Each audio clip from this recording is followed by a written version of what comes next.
Bonjour, moi c'est Solène, art-thérapeute passionnée par l'humain, ses émotions et ce pouvoir créatif qui sommeille en chacun de nous. Aujourd'hui, je voulais parler du moment parfait. Du moment parfait, de l'endroit parfait, de l'instant parfait, tout ce petit truc qu'on idéalise et qu'on met sur un piédestal. Donc aujourd'hui, j'avais envie d'échanger sur ce sujet-là parce que je trouve que c'est assez important parce que ça se développe de plus en plus. Mon point de vue sur ça, c'est que le parfait moment n'existe pas. Et qu'en plus, en plus de vouloir l'attendre pour avancer, de vouloir l'atteindre et de l'attendre, l'attente est longue, elle est très longue parce que ce moment parfait n'arrive pas. Ce concept de moment parfait devient également un poids de plus en plus lourd à porter.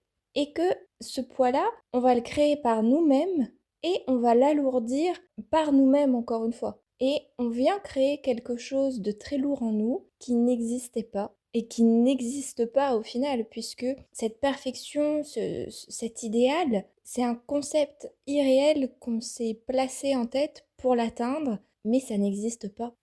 Et du coup, ce parfait moment, il vient nous apporter de la pression et de la culpabilité. Alors, pourquoi est-ce que je pense que ce moment parfait nous apporte de la pression?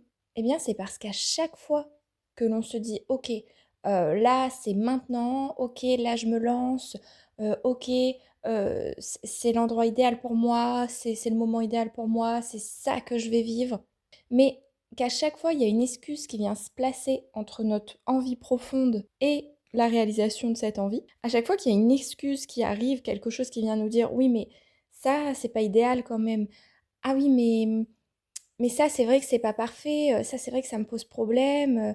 Et bien, en fait, ça va venir alourdir les choses et ça va nous renforcer les peurs qui nous disent qu'on n'est pas prêt. Ça va nous renforcer les peurs qui sont là, qui sont présentes en nous et ça va leur apporter du crédit. Ça va venir confirmer le fait que ah bah ça pour le moment c'est pas pour nous, que ça ne va pas, que ça c'est compliqué et ça va nous mettre une pression dans le sens où le ressenti qu'on a, l'envie qu'on a au plus profond de nous, elle est là, elle nous dit mais si j'ai envie de vivre ça, mais si j'ai envie d'être là, j'ai envie d'être avec ces personnes-là, de vivre ça, d'être à tel endroit et donc ça nous met une pression entre ce qu'on va ressentir, toutes nos sensations comme ça fortes et la réalité de se dire ah bah non, là je peux pas. Ah bah non, à cause de ça, c'est problématique. Ah bah non, parce que y a ça qui existe là, donc ça veut dire que je peux pas vivre ça. Et ça vient nous mettre une pression. Et une fois qu'on a passé ce moment-là, en plus de ça, ça va venir nous créer une culpabilité. On va avoir un instant, un moment où on va culpabiliser. Parce qu'on va s'en vouloir de ne pas avoir fait ci ou ça avant. On va s'en vouloir de ne pas avoir atteint tel ou tel endroit. On va culpabiliser envers nous-mêmes et en plus de ça, on va culpabiliser du fait de ne pas s'autoriser à vivre ce qu'on a envie de vivre au fond de nous, au fond de notre cœur. Parce qu'au final, les choses les plus belles à réaliser, ça va être celles qui vont nous faire vibrer, celles qui nous rendent vivants, celles qu'on a envie de vivre au fond de notre cœur. Et ça, si on s'autorise pas à le vivre, on va culpabiliser derrière en se disant ah j'aurais dû. Ah mais si j'avais fait mieux, si. Et en fait, ça va nous créer une multitude de si qui vont venir nous attaquer, nous faire mal à l'intérieur. Le moment parfait, l'endroit parfait, la version parfaite, au final, c'est simplement le podcast de tes peurs et de tes insécurités qui vont utiliser ce moyen-là comme un moyen de se faire entendre, comme un moyen d'exister. En fait, par le biais de cette chose parfaite, de ce moment, cet instant, cet endroit parfait, c'est comme si elle venait se glisser dans tes oreilles et puis elles viennent s'ancrer, elles viennent grandir et toi après tu vas venir nourrir ça.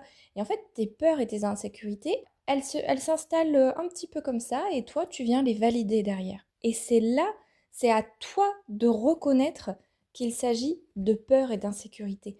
Et c'est à toi ensuite de leur barrer la porte. Alors je dis ça, c'est facile de dire tu as une peur, bloque-la. Je sais que c'est plus compliqué que ça. Mais déjà, à partir du moment où tu vas te dire d'accord, cette pensée-là que j'ai, cette excuse qui arrive, ce problème qui naît en moi, cette chose profonde là qui m'empêche d'aller vers tel endroit, est-ce que c'est véritablement une pensée qui est là, réaliste, dans le sens où, par exemple, vous voulez aller à tel endroit, ça nécessite triple de la somme que vous avez sur votre compte en banque. Ok, je ne peux pas partir demain. Là, voilà, c'est réaliste.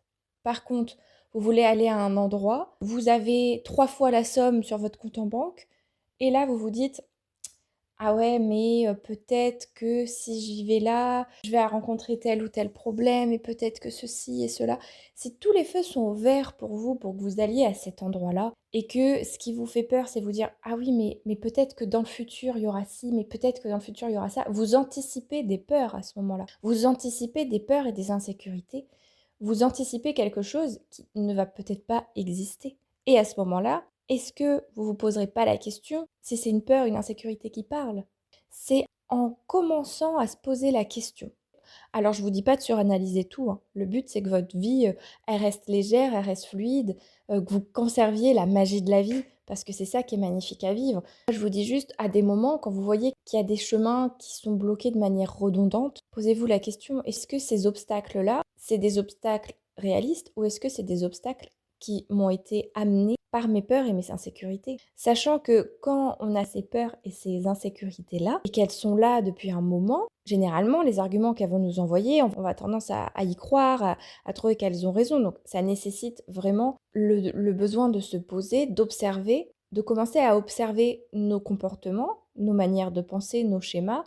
Vous pouvez lister, vous pouvez faire un bilan chaque soir en mode, bon, bah aujourd'hui, est-ce que j'ai agi pour moi? Est-ce que j'ai agi contre moi?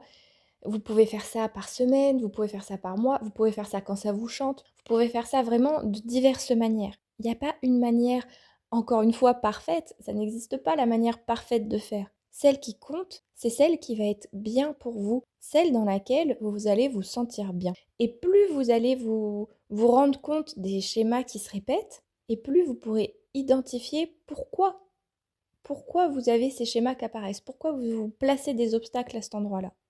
Et après, ce sera intéressant pour vous d'essayer d'aller gratter un peu par rapport à cet obstacle-là, par rapport à ce pourquoi, d'aller gratter un petit peu pour voir comment vous pouvez faire pour venir apaiser ça, guérir ça, et faire en sorte que vous ne ressentiez plus le besoin d'aller placer des obstacles à ces endroits-là. Mais ça, c'est sûr que ça se fait pas en 10 minutes. Mais vous voyez, dès que vous avez le pouvoir sur vous-même, votre vie, elle va être plus douce. Parce qu'en fait, se poser les questions de est-ce que mon comportement est dicté par mes peurs et insécurités qui sont ancrées en moi depuis des années, c'est reprendre le pouvoir sur soi-même. Et dès que tu as le pouvoir, tu choisis ce que tu vas décider de garder et entretenir en toi. Parce que si tu écoutes tes peurs, tu vas trouver 1001 excuses pour lesquelles ce que tu veux vivre n'est pas possible.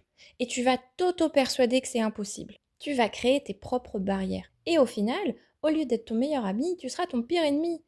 Parce que du coup, toutes ces choses qui vont vibrer en toi, tout ce que tu auras au fond de ton cœur, tu ne pourras pas les réaliser, les concrétiser, parce que tes peurs et tes insécurités, elles auront pris la place dans tes choix. Elles auront pris les décisions à ta place. Et ça viendra casser ces choses que tu avais envie de vivre en fait. Ce chemin parfait, au final, c'est qu'un cauchemar déguisé en rêve. Plus tu le nourris et plus tu charges ton intérieur de pensées tenaces qui t'éloignent de ce qui te rend heureux. Pour donner un exemple concret, si j'avais pas repris mon pouvoir de décision, si je m'étais pas posé les questions de me dire, ok, est-ce que là, j'agis à cause de mes peurs? Est-ce que là, j'agis à cause de mes insécurités? Est-ce que c'est moi qui place cet obstacle-là pour moi parce que je sens que là, c'est dangereux pour moi, là, c'est compliqué? Ou est-ce que c'est mes peurs et mes insécurités qui viennent placer cet obstacle-là parce qu'elles considèrent que c'est dangereux pour moi, mais en fait, c'est juste une peur et une insécurité. Si j'avais pas fait ce travail-là, si j'étais pas allée voir au plus profond pour déconstruire un petit peu toutes ces choses qui peuvent me faire peur, me rendre insécure, je dis pas que on arrive à tout effacer, mais si j'avais pas fait ce travail-là, si j'avais pas choisi ce que je faisais évoluer en moi, actuellement, j'aurais pas mon cabinet d'art-thérapie, j'aurais pas ouvert mon entreprise, je serais pas allée vivre à l'étranger, je me serais jamais lancée dans une relation, j'aurais pas lancé le podcast là. En fait, si j'avais pas fait ce travail-là, je serai encore assise à l'endroit où j'étais au départ, à attendre que tout soit parfaitement aligné pour moi, à regarder mes excuses s'accumuler dans un coin et à laisser mes insécurités et mes peurs dicter ma vie, à les écouter, à acquiescer et à faire en sorte que ça aille dans leur sens. Mais j'ai décidé de reprendre mon pouvoir. Et tu peux reprendre le pouvoir sur toi-même aussi. Tu es capable d'y arriver. Tu peux reprendre ton pouvoir. Alors ça se fait pas en 10 minutes, c'est sûr. Mais ça se fait en petites actions par petites actions. Petites pensées par petites pensées. Et si ton objectif, il est clair en toi, si ton objectif te dit, ok, je ne veux plus passer ma vie à rendre réelles mes peurs et mes insécurités, je veux arrêter de leur donner du crédit, je veux reprendre mon pouvoir sur ma vie, je veux vivre les choses qui me font vibrer, les choses qui m'animent le cœur, et c'est ça que je veux. Petit à petit, le travail que tu vas faire, il sera de plus en plus simple parce que tu vas être motivé par cet objectif-là final.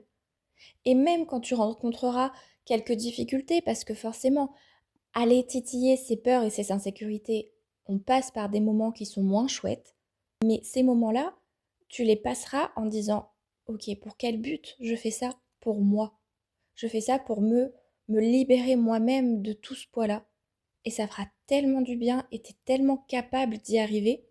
Aujourd'hui, je voulais vraiment mettre en lumière le fait que toute cette perfection autour d'un moment parfait, d'un instant parfait, d'un endroit parfait, tout ça, ce sont des illusions qu'on va se mettre en tête qui vont essayer de nous guider, mais à ce moment-là, fais un pas de côté, prends un peu de recul, place-toi, regarde et reprends le pouvoir là où tu veux le reprendre.